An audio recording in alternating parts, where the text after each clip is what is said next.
Alright, here's all the equipment that I use on any of my jobs and also at my own property.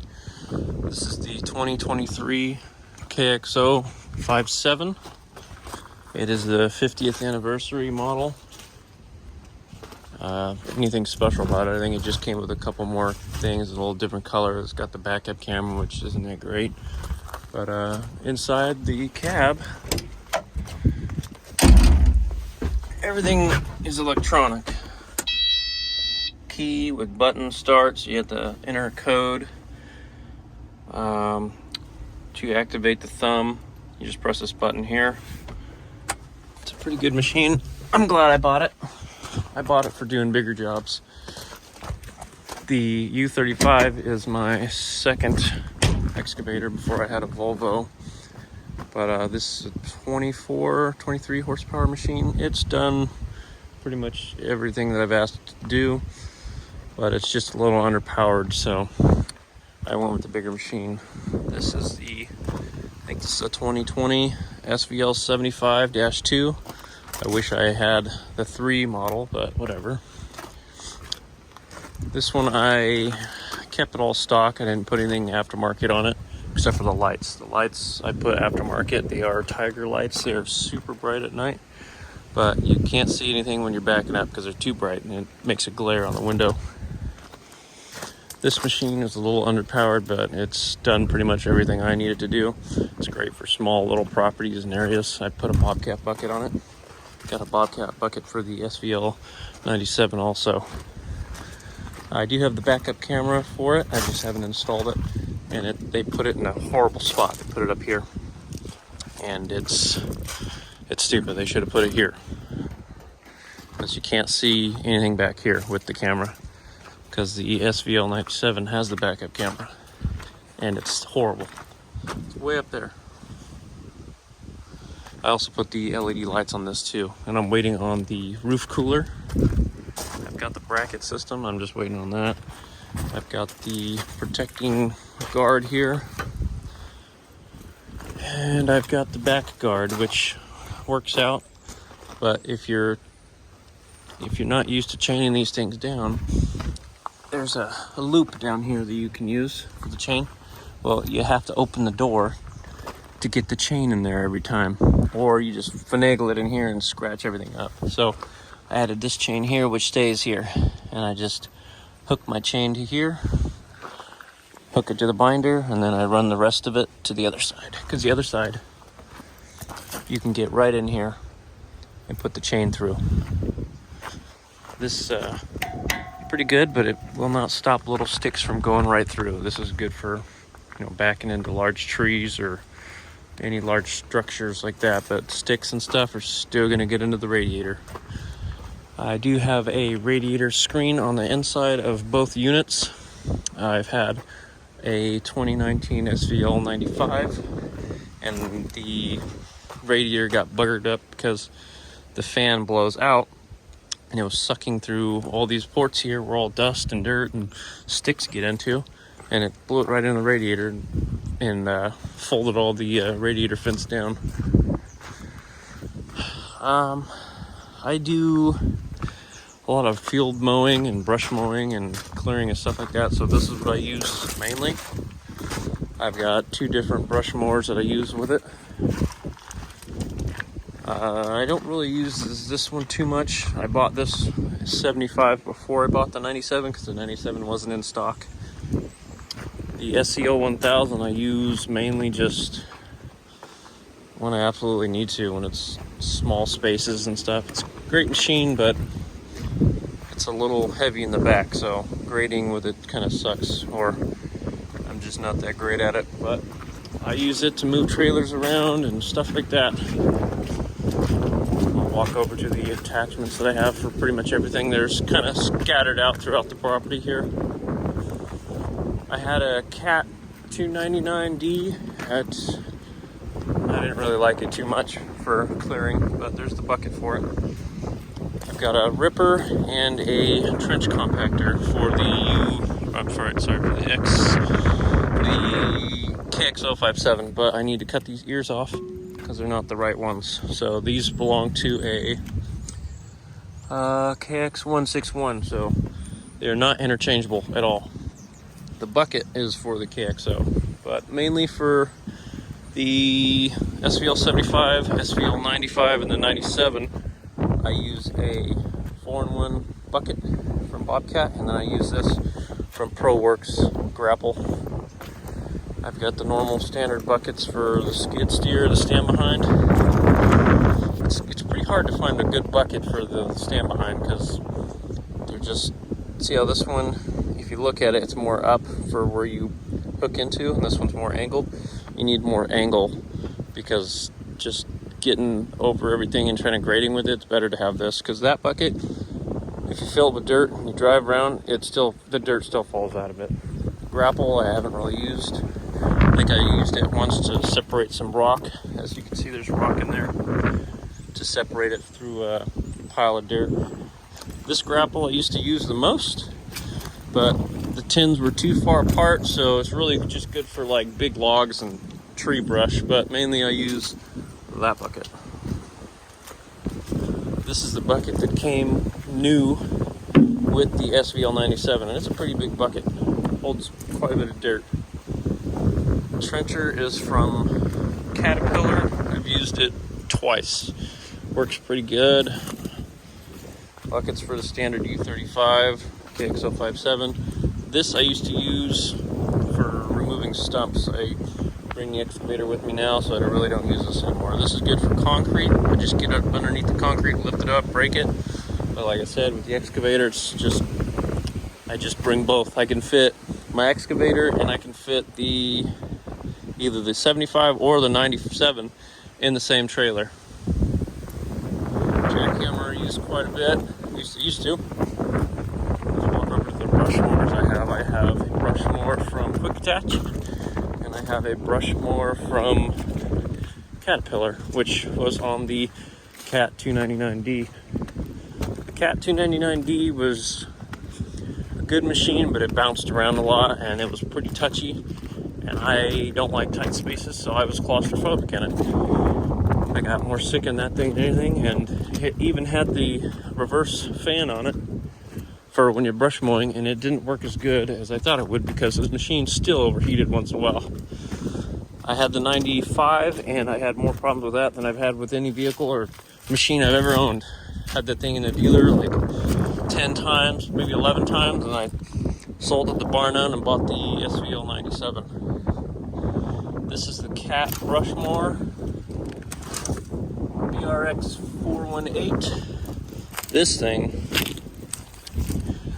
it is just a big brush mower. I think it's got 3 or 4 little blades that come out here.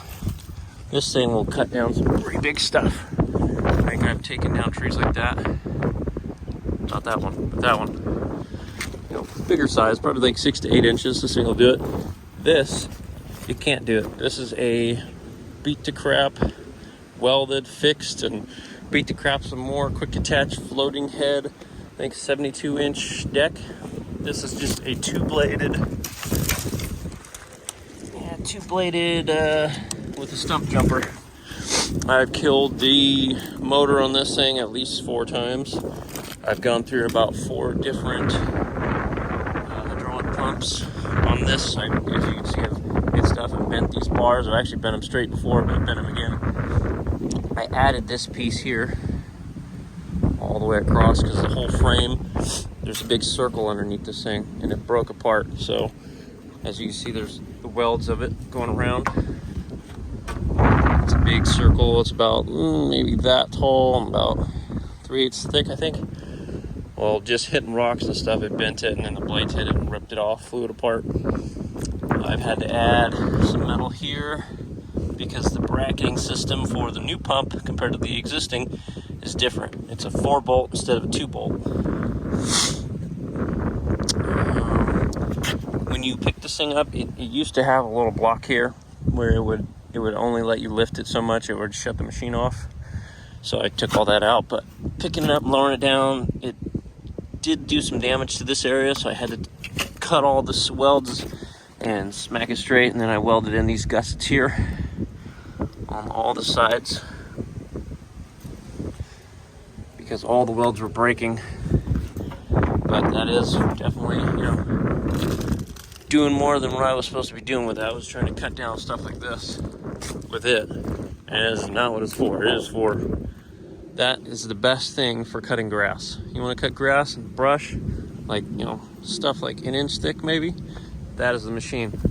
That, not so much. That is good for thicker stuff. It doesn't leave a fine material like this does. I like that machine a lot. It is the best. This is just a big mower I don't use too much because it's not enclosed and you just get all kinds of itchy when you're running that thing. I have a ripper for both excavators. I use that mainly for ripping out stumps sometimes, or ripping cars apart if I need to. There's the attachment that I made for the U35, so I can transfer, so I can use the auger bit with it or the excavator or skid steer. This jackhammer, for some reason, works great. It used to work great on the U35. Now that just doesn't work that much at all. And I've taken it to the dealer and they can't figure out what's wrong with the tractor because it's not the attachment. I hook this attachment to any other machine, it's fine. But when I hook it to the U35, there's something in it that's just not letting the hydraulic fluid go through like it should.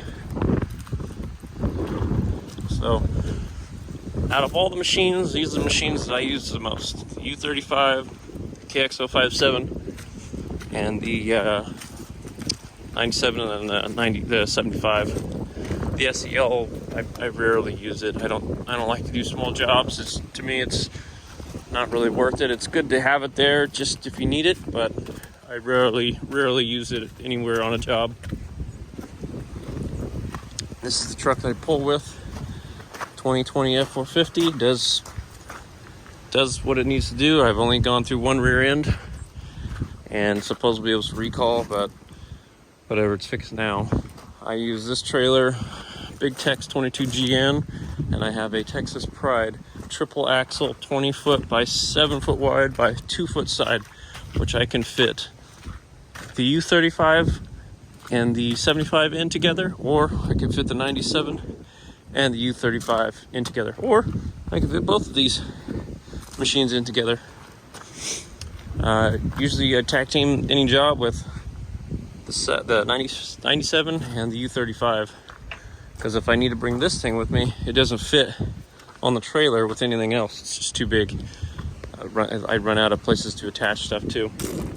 I haven't tried, but I'm pretty sure I could probably fit the KX57 and the 75 on that trailer, but it is not going to fit in the dump trailer. It's too long and it's too big, because it's almost like running a 97 in there or something. It's longer. It's quite a bit longer, I think.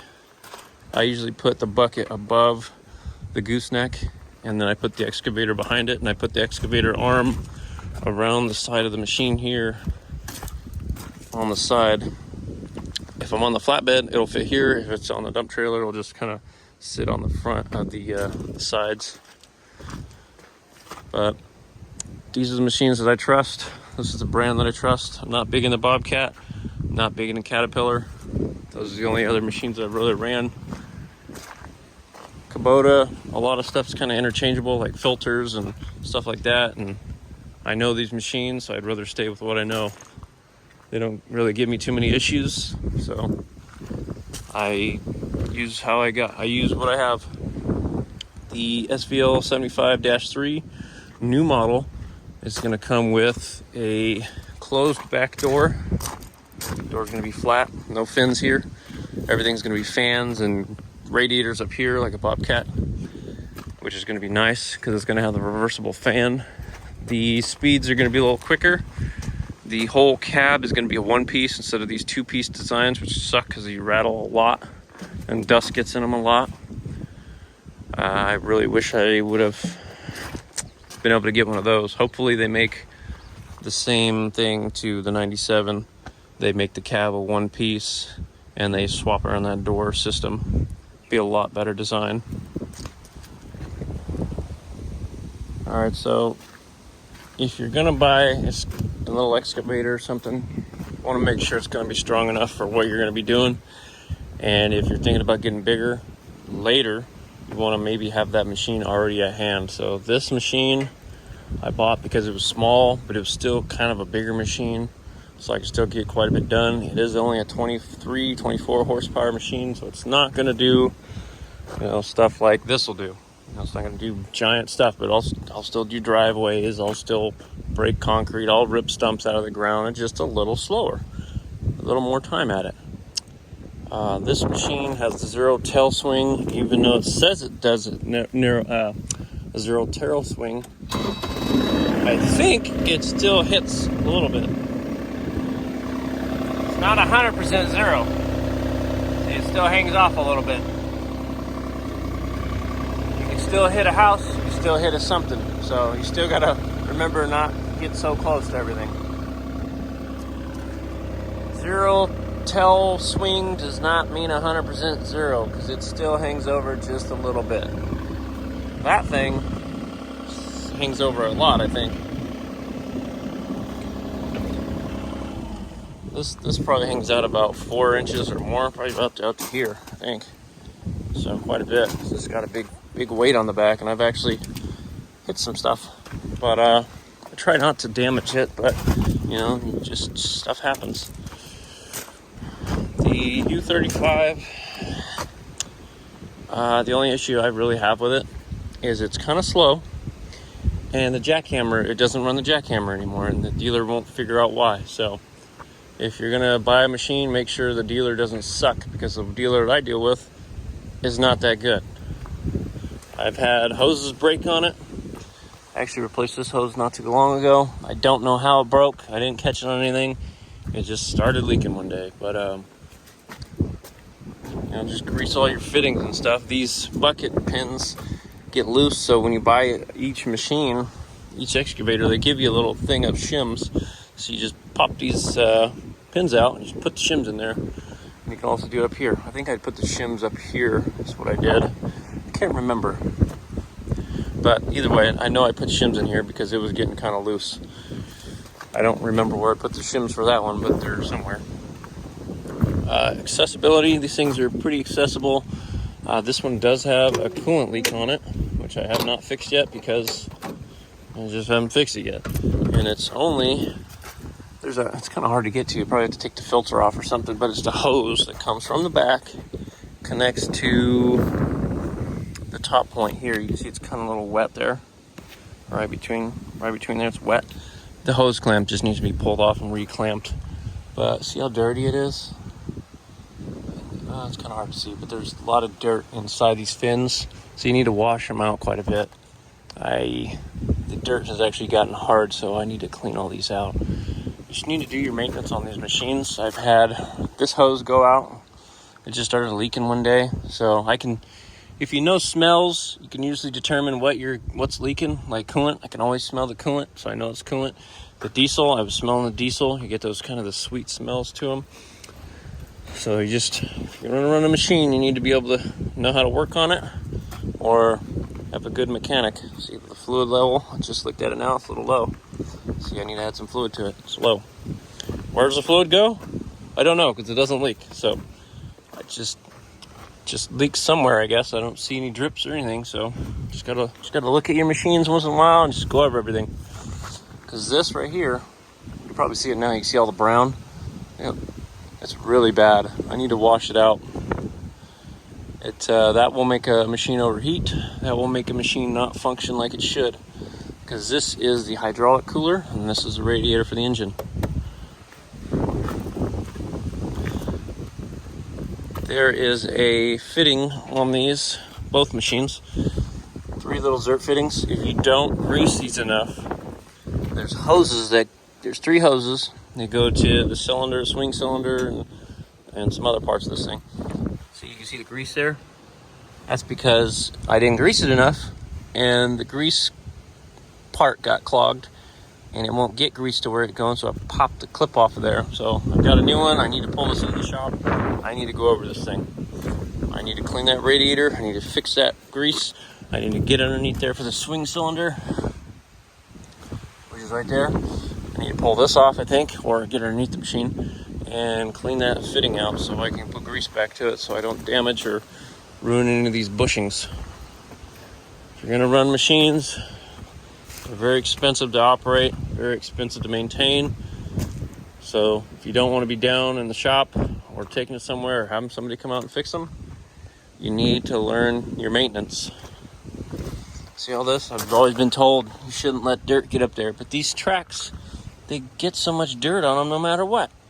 In the videos that you'll see, they'll be like, oh, the dirt gets up here and just falls off. I was like, I don't see it falling off. Usually it's caked all the way here. Like, see the dirt there? You couldn't see any of that. It was just dirt and mud. It just cakes on there really quick. So I have the trailer. Sometimes I'll just put the machine on the trailer. I'll bring the trailer washer over here and I'll just blow all the dirt off of it out here. Otherwise you got dirt all throughout the gravel and I don't want that. I want to make a pad where I just pull the machines onto it, pressure wash all the stuff off of it, and just go to the next job. Because having a machine that's dirty all the time, it's going to cause problems. You're going to get dirt into these bearings, it's going to rub stuff. It's going to get into the sides here, it's going to rub and wear out stuff. It's not good for the tracks. It's not good for anything. So, always good to clean your machines, but right now it's been raining for the last week or two, so cleaning these machines is pretty pointless at this time. At least when it's raining. See, everything's wet. So once it's dry up, I'll pressure wash everything and get everything cleaned up. These are the Tiger lights that I bought for the SVL 75 and the 97. The only thing I don't like about them is you can't see nothing out the back.